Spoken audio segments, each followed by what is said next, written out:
The sound of my husband's laughter echoed through our dining room like broken glass hitting concrete. Clarence was telling another joke about me to his poker buddies, his third one this evening, and each word felt like a slap across my face. I stood in the doorway holding a fresh pot of coffee, watching him gesture wildly with his hands as he described how I'd supposedly mixed up the grocery list and bought dog food instead of ground beef last week. "Y'all should have seen her face when I asked where the hamburger was," Clarence wheezed, slapping his knee. She goes, "What you mean? It's right there in the bag." "Had me eating Alpo for dinner if I hadn't caught it." His friends erupted in laughter, and my stomach twisted into knots. The story was completely fabricated. I'd never made such a mistake in my 68 years of life, and Clarence knew it. But I didn't say a word. I just smiled that same sweet smile I'd been wearing for 43 years of marriage and refilled their coffee cups, my hands steady as stone even though my heart was racing. You see, what Clarence and his friends didn't know was that I'd already seen the text messages on his phone, the ones he forgot to delete, the ones that painted a very different picture of who the fool in this marriage really was. "Verdell, baby, you sure are quiet tonight," called out his friend Otis, a man whose belly hung over his belt like bread dough spilling from a bowl. "Cat got your tongue?" I set the coffee pot down gently on the mahogany table my grandmother had left me and looked Otis straight in his beady little eyes. "Oh no, honey. I'm just listening. Learning a lot about my husband tonight that I never knew before." The words came out sweet as honey, but there was something in my tone that made Clarence's smile falter for just a second. Before we continue, please drop a comment if you've ever experienced something like this. We'd love to hear your story and subscribe to the channel to help us grow. "What's that supposed to mean?" Clarence asked, but I was already walking back to the kitchen, my house slippers making soft whispers against the hardwood floor. I could feel their eyes following me, and I heard Clarence's nervous chuckle as he tried to get his friends back on track with another story about my supposed shortcomings. In the kitchen, I leaned against the counter and closed my eyes, letting the memories wash over me. This morning, Clarence had left his phone on the bathroom counter while he showered. For 43 years, I'd respected his privacy, never once thinking to snoop through his personal belongings. But when his phone buzzed with a text message and I saw the name Sweet Caramel pop up on the screen, something inside me cracked wide open. I'd picked up that phone with trembling fingers and opened a conversation that made my blood run cold. Messages going back months, filled with words of love and passion that he hadn't spoken to me in years. Photos I won't describe, and plans to meet at the Marriott downtown every Thursday when he told me he was playing cards with the boys. But the worst part, the part that made me want to scream until my throat was raw, was reading him complain about me to this woman. "She's so boring," one message read. "Just sits around the house all day doing nothing. Can't even keep up a decent conversation anymore." Another one said, "I swear she's losing her mind. Asked me 3 times today what time I'd be home. Like she can't remember anything." And the most recent one, sent just this afternoon while I was preparing dinner for his friends. "Can't wait to see you Thursday, baby. Gotta sit through another boring evening with the wife and her sad little dinner party. But thinking about you makes it bearable." I'd stood there in that bathroom, holding his phone like it was a live snake, reading message after message that painted me as some kind of burden he had to endure. Me, who had worked double shifts as a nurse for 30 years to help pay for this house. Me, who had raised our 3 children practically single-handed while he built his construction business. Me, who had stood by him through his daddy's death, his heart attack, and every other storm life had thrown our way. The sound of more laughter from the dining room snapped me back to the present. I opened my eyes and looked around my kitchen, at the yellow curtains I'd sewn by hand, at the family photos covering the refrigerator, at the apple pie cooling on the windowsill that I'd made from scratch for his friends. This was my home. These were my things. This was my life he was making jokes about. I walked back to the dining room with my head held high, just in time to hear Clarence telling them about how I'd supposedly forgotten to put sugar in his coffee this morning, and how he'd had to drink it bitter all day, because he didn't want to hurt my feelings. "The woman's mind is going, I tell you," he said, shaking his head like I was some kind of tragic case. "Sometimes I wonder if she even knows what planet she's on." That's when I decided enough was enough. I walked over to where Clarence sat at the head of the table and placed my hand gently on his shoulder. He looked up at me with those brown eyes that used to make my heart skip, but now they just looked like muddy water to me. "Clarence, honey," I said in the sweetest voice I could manage.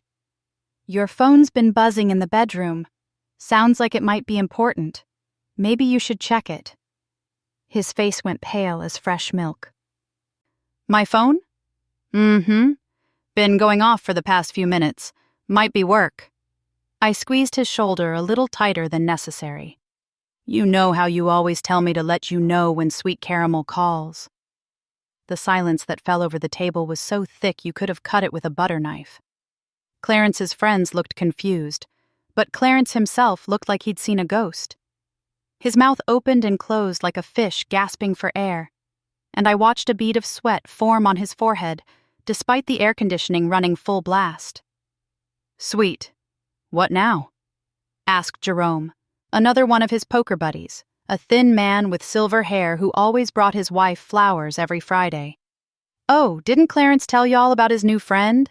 I asked, my voice still sugary sweet but with an edge that could cut glass. "They've been talking quite a bit lately. Real close friends, you might say." Clarence shot up from his chair so fast it nearly toppled over. "Verdell, what are you—" "I'm not saying anything that isn't true, sweetheart." I looked around the table at his friends, these men who'd just spent the last hour laughing at jokes about my supposed failures. Just thought his friends should know how popular he is. Getting calls and texts all hours of the day and night from his special friend. The room felt like it was holding its breath. Otis shifted uncomfortably in his chair, and Jerome's eyebrows had climbed so high they'd disappeared under his hairline. The only sound was the tick-tick-tick of the grandfather clock in the corner and the hum of the refrigerator in the kitchen. "Maybe we should head out," Otis said finally, pushing back from the table. "It's getting late and—" "Oh, don't leave on my account," I said, moving to stand behind Clarence's chair. I could feel the tension radiating from his body like heat from a furnace. "I was just about to show everyone those sweet messages Clarence has been getting. I'm sure you'd find them real interesting." Clarence spun around to face me, his eyes wide with panic. "Verdell, stop this right now. You don't know what you're talking about." "Don't I?" I reached into my apron pocket and pulled out his phone, which I'd retrieved from the bedroom while making coffee. His face went from pale to green. "This morning when you left this on the bathroom counter, it kept buzzing. You know me, Clarence. 43 years and I never once looked at your personal business. But when someone named Sweet Caramel sends a message that pops up on your screen—" I paused, watching him squirm. "Well, a wife gets curious." His friends were looking back and forth between us like they were watching a tennis match. I could see the realization dawning in their eyes as they put together what was happening. These were good men, family men who loved their wives. They were starting to understand that the man they'd been laughing with all evening wasn't who they thought he was. "Verdell, please," Clarence whispered, reaching for the phone. "Let's talk about this privately." I pulled the phone back, holding it against my chest. "Privately? Like how you've been talking about me privately to your Sweet Caramel? Telling her how boring I am? How my mind is going? How you can't wait to get away from your sad little wife?" The silence was deafening. I watched Jerome's face change, the confusion replaced by disgust. Otis was shaking his head slowly, his mouth set in a hard line. These men had wives they cherished, and they were seeing their friend in a whole new light. But I wasn't done yet. Not by a long shot. I held up the phone and smiled at Clarence's terrified face. "You know what, honey?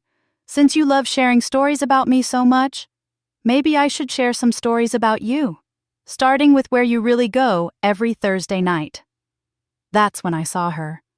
Through the dining room window, walking up our front sidewalk in a red dress that was entirely too tight for a woman her age. Tammy Rodriguez, our next-door neighbor's daughter who'd moved back home after her divorce. The same Tammy who worked at the hotel downtown. The same Tammy whose phone number, I realized with crystal clarity, was probably saved in Clarence's phone under Sweet Caramel. And she was carrying an overnight bag. The doorbell rang before I could even process what I was seeing through the window. Tammy Rodriguez stood on my front porch like she owned the place. That red dress hugging curves she was too old to be showing off. Her bleached blonde hair styled like she was heading to a nightclub instead of a respectable neighborhood at 9 o'clock on a Tuesday evening. "I'll get it," I said, my voice cutting through the stunned silence in the dining room. "Verdell, no, wait!" Clarence scrambled after me, but I was already at the front door, my hand on the brass knob that I'd polished just this morning. I swung the door open and looked Tammy Rodriguez up and down like she was something I'd scrape off my shoe. Up close, I could see the layers of makeup trying to hide the lines around her eyes, the desperation in her smile, the way her hands shook just slightly as she clutched that overnight bag. "Well, hello there, Mrs. Washington," she said, her voice dripping with fake sweetness. "Is Clarence ready to go?" Behind me, I heard chairs scraping against the floor as Clarence's friends stood up, probably trying to make a quick exit from what was about to become a battlefield. But I wasn't about to let anyone leave. Not yet. "Ready to go where exactly?" I asked, crossing my arms over my chest. The porch light cast harsh shadows across Tammy's face, and I could see the panic starting to creep into her eyes. "We had plans," she said, lifting her chin like she had some kind of right to be here. "Clarence said he'd be done with dinner by 9. "Did he now?" I turned to look at my husband, who was standing in the hallway behind me, looking like he wanted to disappear into the floorboards. "Clarence, honey, did you forget to mention you had plans with our neighbor tonight?" Otis and Jerome appeared in the doorway behind Clarence, their faces grim. These men had been coming to our house for poker night and holiday dinners for over 15 years. They'd watched me host their wives' birthday parties, bring casseroles when their children were sick, organize charity drives for their church. And now they were seeing their friend humiliate me in front of his mistress. "This is real low, Clarence," Jerome said, his voice quiet but full of disgust. "Real low, even for you." "Y'all don't understand," Clarence started, but Tammy cut him off. "Baby, just grab your things so we can go," she said, pushing past me into my house like she lived here. "I already checked us in at the hotel." That's when I noticed the papers sticking out of her purse. Official-looking documents with legal letterhead that made my blood freeze. Without thinking, I reached out and snatched them before she could stop me. "Verdell, don't!" Clarence lunged for the papers, but I was already unfolding them, my nursing training helping me scan quickly through medical terminology and legal jargon. What I saw made my knees nearly buckle. "Competency evaluation request," I read aloud, my voice getting stronger with each word. "Patient, Clarence Washington. Requesting party, Tamara Rodriguez. Concerned friend." I looked up at Tammy's suddenly pale face. "Medical opinion? Shows signs of early-stage dementia and confusion. Recommendation? Immediate guardianship evaluation." The silence in my hallway was so complete I could hear my own heartbeat. Clarence was staring at the papers like they were written in a foreign language, his mouth hanging open. "What the hell is this, Tammy?" he whispered. But I was already reading further, my mind racing as the pieces fell into place. Power of attorney documents, pending guardianship papers, and... I flipped to the last page and felt the world tilt sideways. "A deed transfer for this house, ready for signature once guardianship is established." Tammy made a grab for the papers, but Jerome stepped between us, his tall frame blocking her path. "Lady, I think you better start explaining what's going on here." "It's not what you think," she said, but her voice was shaking now. "Clarence asked me to help him. He's been forgetting things, getting confused. He needed someone to look after his affairs. His affairs? I looked at my husband, really looked at him, and for the first time I saw past the betrayal to something else. Fear, genuine, bone-deep terror. Clarence, did you ask her to do this? I don't. He rubbed his forehead with his hand, and I could see sweat beading there. She said it was just paperwork, for protection, in case something happened to me. That's when the second bombshell hit. My phone started ringing from inside my purse, and when I looked at the caller ID, it was my daughter Keisha calling from Atlanta. Mama? Keisha's voice was tight with worry when I answered. Mama, there's a man here at my job asking questions about you and Daddy. Says he's a private investigator working on a competency case? My heart stopped. What kind of questions, baby? About Daddy's memory, whether you've been having to take care of him more, if the family's worried about his judgment. Mama, what's going on? He's got photos of the house, bank statements, medical records. How did he get all this? I looked at Tammy, who was backing toward the door, and everything clicked into place. How long has this been going on? The affair or the scam? Otis asked, his voice hard as granite. Because that's what this was. Not just a middle-aged man cheating with a younger woman. This was a calculated scheme to steal everything Clarence and I had built together.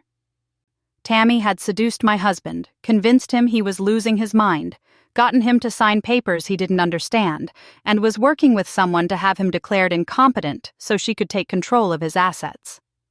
There's more, Keisha said through the phone, and I put her on speaker so everyone could hear. Mama, this investigator says Tammy Rodriguez has done this before. In Florida, with an elderly man named Mr. Hendricks. She got him declared incompetent, took his house, and when his family tried to fight it, he died of a heart attack from the stress. The silence in the room was deafening. Clarence was staring at Tammy like he was seeing her for the first time, and her fake composure was cracking like old paint. You're all crazy, she said, but her voice was shrill now. Clarence is sick. Anyone can see that. He can't remember simple things, gets confused about what day it is. I'm trying to help him. Help him? I stepped closer to her, and she backed against the door. Help him by stealing his house? By destroying his reputation? By making his family think he's losing his mind? It's not stealing if he gives it to me willingly. But he's not willing, is he? Jerome said. That's why you need the competency ruling. Can't get a man to sign over his house if he's got all his marbles. That's when I realized the full scope of what we were dealing with. This wasn't just about my marriage or my house. This was about a predator who targeted elderly men, isolated them from their families, made them doubt their own minds, and then swooped in to claim everything they'd worked for their whole lives. My phone rang again. This time it was my son Marcus calling from Chicago. Mama, I just got a call from someone claiming to be Daddy's new financial advisor, he said without preamble. Says Daddy asked him to review his will and insurance policies because of his declining mental state. Mama, what the hell is going on down there? I felt like I was drowning in quicksand. While I'd been focused on Clarence's affair, Tammy and her associates had been systematically dismantling our lives. They'd contacted our children, our bank, probably our insurance company and doctors too. Marcus, I need you to call your sister and get down here this weekend, I said, watching Tammy's face carefully. We've got a situation that needs handling. Already talked to Keisha. We're both flying in tomorrow morning. And Mama? I'm bringing my lawyer friend David from the prosecutor's office. This sounds like elder abuse to me. Tammy's face went completely white. She turned to Clarence, desperation in her eyes. Baby, tell them you asked me to help. Tell them you want me to take care of things for you. But Clarence was looking at those papers in my hands, really looking at them for the first time. Tammy, I never asked you to take my house. I never said you could contact my children or my bank. You're confused, sweetheart. You don't remember things clearly anymore. I remember you telling me my wife was too stupid to understand financial matters, he said quietly. I remember you saying my children only cared about their inheritance. I remember you convincing me that everyone thought I was losing my mind. His voice got stronger with each word.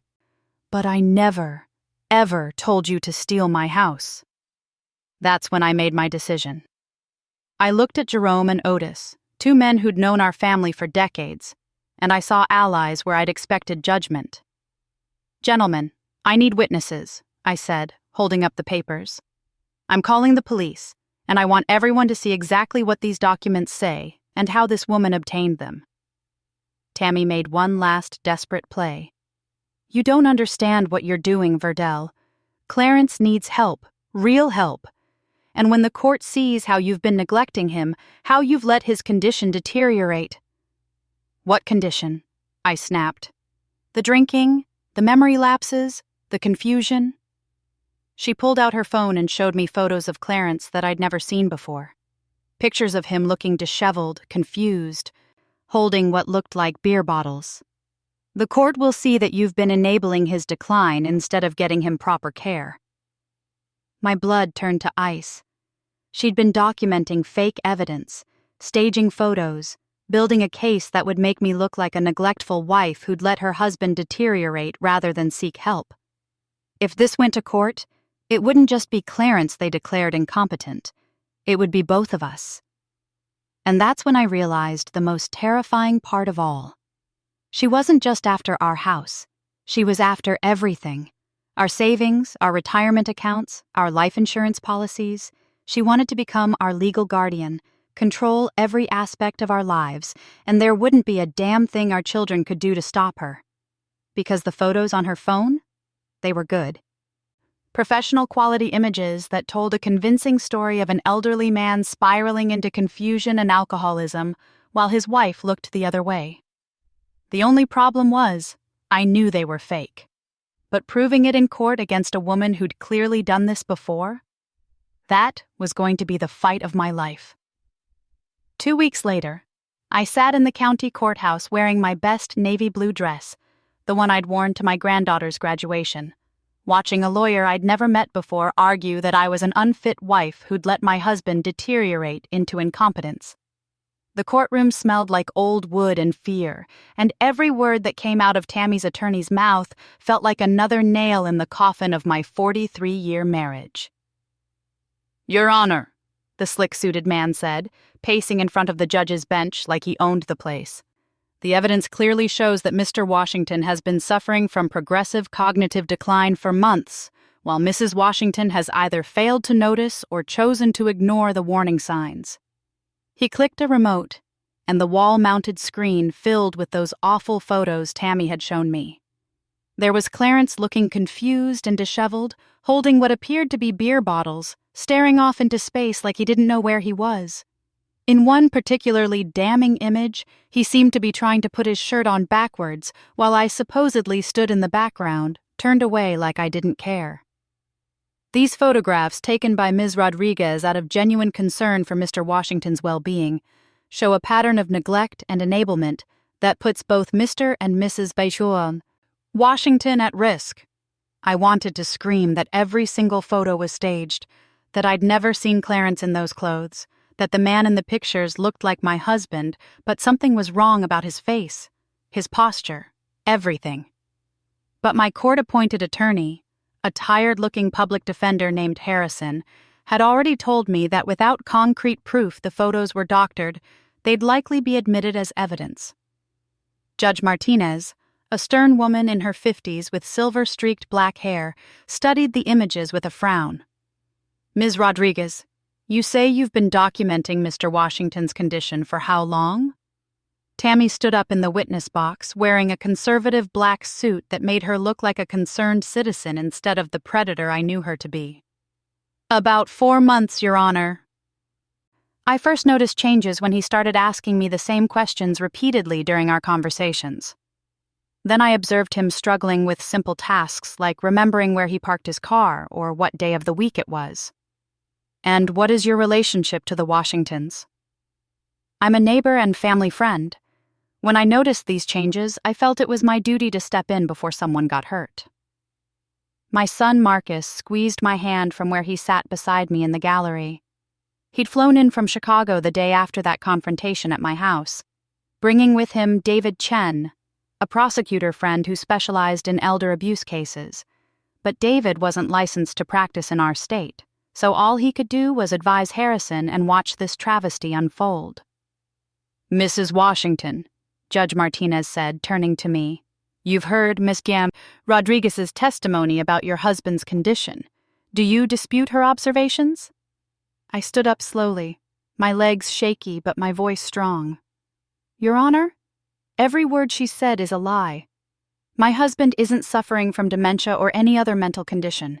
He's been manipulated, isolated, and made to believe he was losing his mind by a woman who has done this exact same thing to other elderly men." Tammy's lawyer jumped up. "Objection, Your Honor. There's no evidence to support these accusations." "Actually," a voice said from the back of the courtroom, "there is." Everyone turned to see a tall black woman in a sharp gray suit walking down the aisle, carrying a thick briefcase and moving with the confidence of someone who knew exactly what she was doing.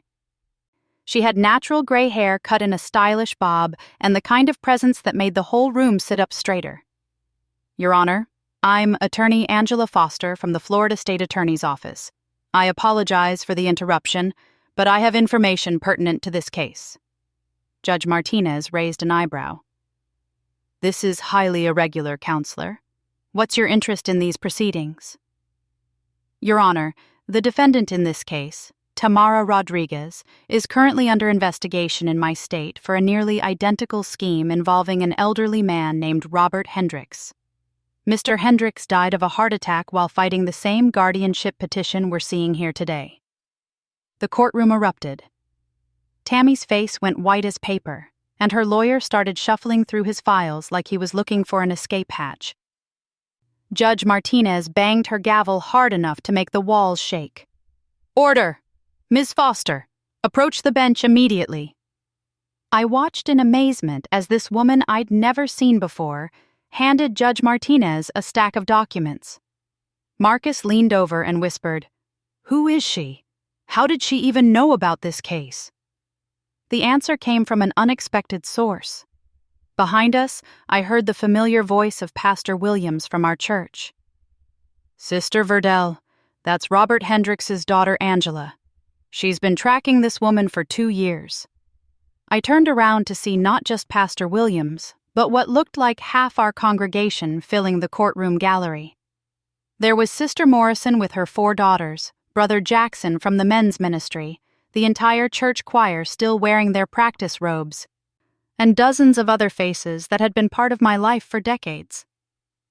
"How did y'all know to come here?" I whispered. Sister Morrison leaned forward. "Child, you think we were gonna let you fight this battle alone? Soon as word got out what that woman was trying to do to you and Brother Clarence, Pastor Williams made some calls. Turns out Angela Foster's been looking for Tamara Rodriguez for a long time." Up at the bench, Judge Martinez was reading through Angela Foster's documents with increasingly wide eyes. Finally, she looked up and addressed the courtroom. "I'm calling a 30-minute recess. Ms. Rodriguez and her counsel will remain available. Mrs. Washington, I'd like to see you and your attorney in my chambers immediately." 20 minutes later, I sat in Judge Martinez's chambers listening to Angela Foster explain how Tammy Rodriguez was part of a larger network that targeted elderly men across the Southeast.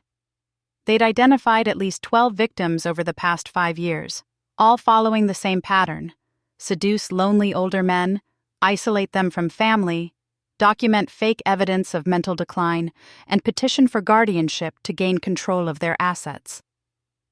"Mr. Hendricks was a retired teacher in Jacksonville," Angela said, her voice heavy with grief and anger. "Tamara Rodriguez befriended him after his wife died, convinced him his children were only interested in his money, and had him declared incompetent within 6 months. By the time my family realized what was happening and hired lawyers to fight it, Dad was so stressed and confused that he had a massive heart attack." She pulled out a photo of a distinguished elderly black man with kind eyes and a gentle smile. This is my father. He was a brilliant man who taught mathematics for 40 years and raised 6 children on his own after Mama died. Tamara Rodriguez destroyed him. Judge Martinez set down the documents and looked directly at me. Mrs. Washington, I owe you an apology. Based on this new evidence, I'm dismissing the guardianship petition immediately and ordering a full investigation into Ms. Rodriguez's activities. I should have felt relief, but something nagged at me. Your Honor, what about the photos? The ones that supposedly show my husband confused and drinking. Angela Foster smiled for the first time since she'd entered the courtroom. Mrs. Washington, those photos are about to become evidence in a federal fraud case. We've been building a file on Ms. Rodriguez's methods, and photographic manipulation is one of her signatures. Our tech experts have already identified digital inconsistencies in the images. When we returned to the courtroom, I expected to see Tammy Rodriguez in handcuffs. Instead, her table was empty. Your Honor, Tammy's lawyer said, standing alone at the defense table. My client has apparently left the building. I'm withdrawing from this case effective immediately. Judge Martinez's face darkened. Bailiff, issue a warrant for Tamara Rodriguez's arrest. Fleeing during active proceedings tells us everything we need to know about her guilt.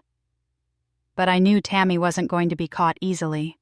Women like her didn't survive by being careless. She was probably already in another state, using another name, targeting another family. The real victory came 3 days later, when Clarence and I sat in our living room with Angela Foster and David Chen, going through every document Tammy had tried to file. There were fake medical records claiming Clarence had been diagnosed with early-stage Alzheimer's, forged signatures on financial documents, and even a fabricated police report claiming he'd been found wandering confused in a parking lot.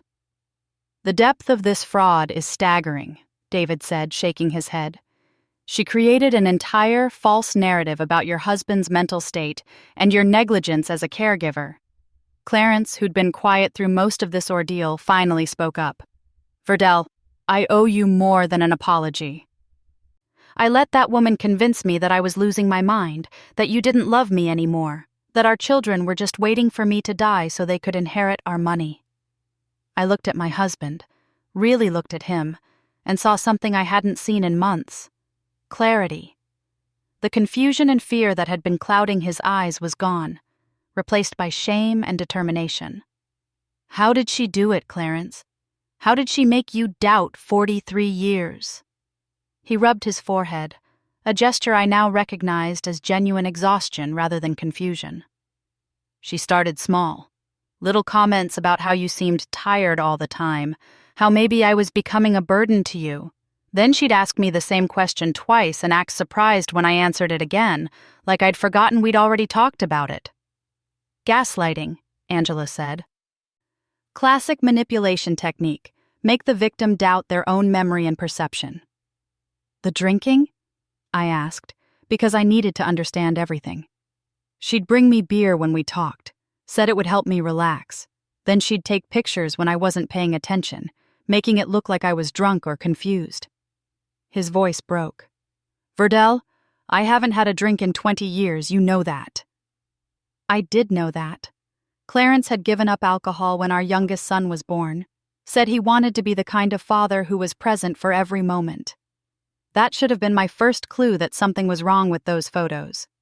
6 months later, I stood in my kitchen making Sunday dinner for our family, just like I'd done for decades. But everything was different now. Clarence and I had been through counseling together, working to rebuild the trust that Tammy Rodriguez had shattered. Our children visited more often, and we'd all learned to recognize the warning signs of elder abuse. Angela Foster had become a close friend, and through her, I'd started volunteering with the Elder Justice Coalition, helping other families recognize and fight predatory schemes. Tammy Rodriguez had been arrested in Tennessee, where she'd been trying the same scam on a retired farmer. She was facing federal fraud charges that would likely put her away for a very long time. But the real victory was smaller and more personal. Last week, Clarence had brought me flowers for no reason except that he saw them and thought they were beautiful. This morning he'd made coffee and brought it to me in bed, something he hadn't done since we were newlyweds.